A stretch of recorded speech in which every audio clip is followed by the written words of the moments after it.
اصيل، ودولت شويه فول معمولين كما يجب ان يكون، عليهم شويه دقه وزيتون وفلفل وبصل وشويه توابل، حاجه تفتح النفس وطلب الفول المصري ده الجميل.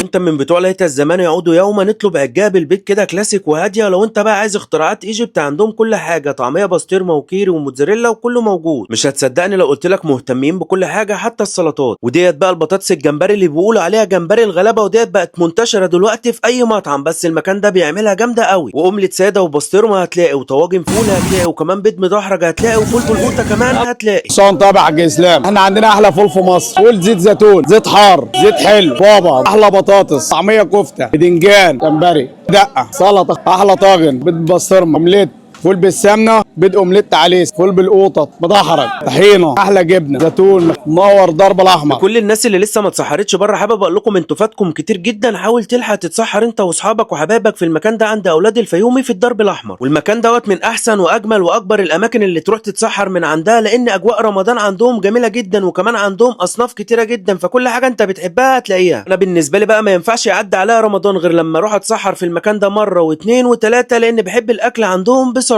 كلاكيت تاني مره، احلى شويه سحور بالصلاه على سيدنا النبي، ويا ريت نترحم على امواتنا واموات المسلمين. ويلا بينا بقى نبدا بسم الله. تعالوا نبتدي بطعميات ايجيبت قبل ما تبرد، اللي معمول منها موتزاريلا وميكس وشيدر وكمان بسطرمه، وكل الطعميات حلوه بس انت وحسب ذوقك. فول بالزيت الحار انا قلبي مولع نار، وفول بالقوطه للكبير والزغنطوطه. وحابب اقول لكم ان الطعميه الكفته دي من عندهم اختراع، ولا طاجن الفول بالسجق تحفه، والبتنجال بالدقه عالمي. مفيش احسن من ان انت تروح تتسحر في مكان مهتم بكل التفاصيل وكل حاجه عاجباك. بسم الله ما شاء الله، الله اكبر. وبطاطس الجمبري يا جدعان عالميه، وشويه الطماطم دي تحفه. معاكم انا اسلام صبري، ما تنساش تعمل لايك للفيديو دوت وتقول لنا بتحب تروح فين. سنة وانتم طيبين، كل سنة وانتم طيبين.